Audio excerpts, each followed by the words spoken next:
Hey guys, good morning.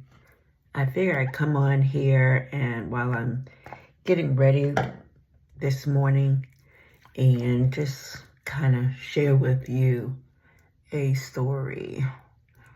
And the topic is I was not born with a silver spoon in my mouth. I was actually born to Sylvia Staten, who had me at the age of 17. My mother is now 75, and I am 57. Now, when my mother had me, it's really rough because she actually hid her pregnancy. At the time, she was very, very athletic. She played pretty much every sport. Volleyball, basketball for sure. She may have played some other sports. I don't remember her telling me exactly which ones, but I do remember those two. And anybody who knows me knows me. I actually played basketball from the age of 11 through 27 when I got pregnant with my daughter. So when my mother had me, yes, she did everything to conceal her pregnancy. She sucked her belly in, she played sports. Guess she probably, knowing her, may have worn clothes that kind of, that kind of hung loose. Anyway, it wasn't until she must have been 5 or 6 months pregnant when she was visiting my father. They lived across the street from where my grandmother lived. My grandmother lived in the projects, and my grandmother on my mother's side lived in the projects, whereas my grandmother on my father's side, they lived in condos, like right across the street. I laugh about that.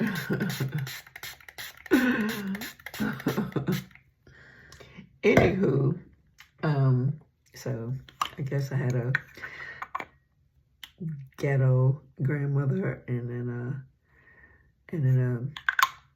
a bougie grandmother. But for real, anybody who really knows my lineage, they were both bougie, but just in their own way.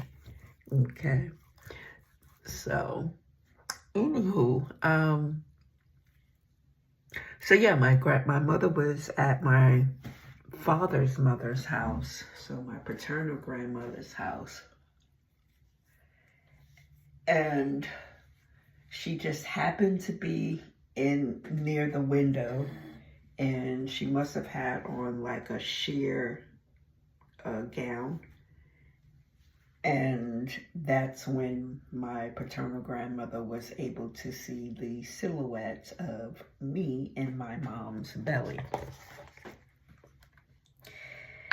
So, let's just say the cat was out the bag, and my paternal grandmother looked to my father, and she was like, "Oh, you about to marry her." My paternal grandmother was not joking. She was like, "Oh, no, we are not about to have an illegitimate child up in this tribe."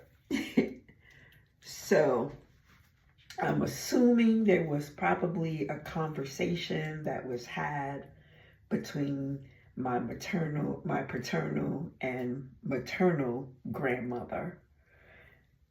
And yeah. So my maternal grandmother, we called her Nana.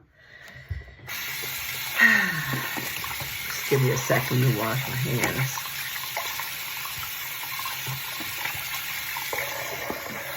she was livid. She was pissed.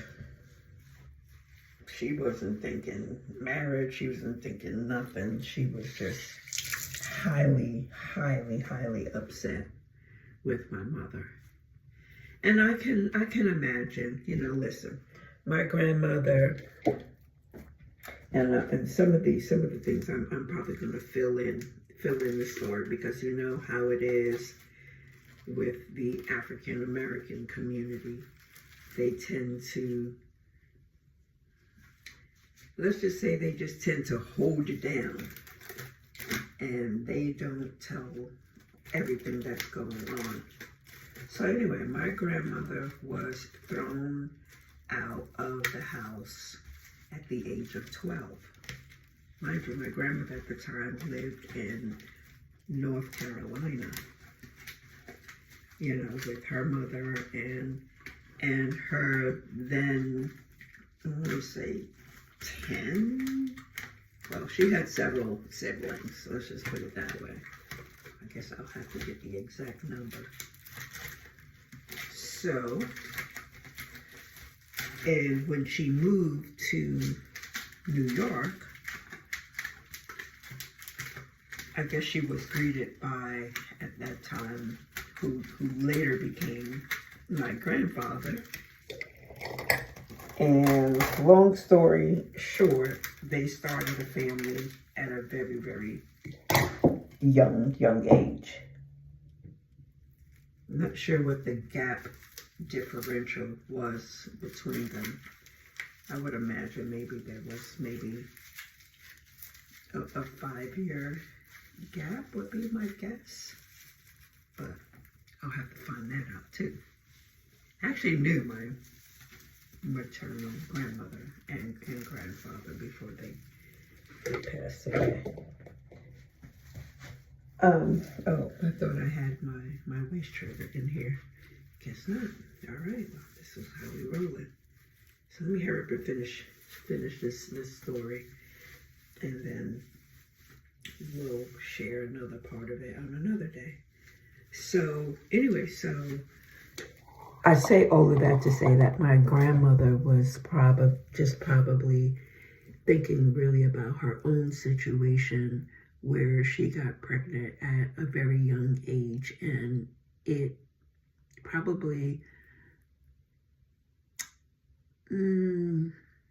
blocked some of maybe the dreams that she had for herself, you know, education-wise, career-wise, so on and so forth.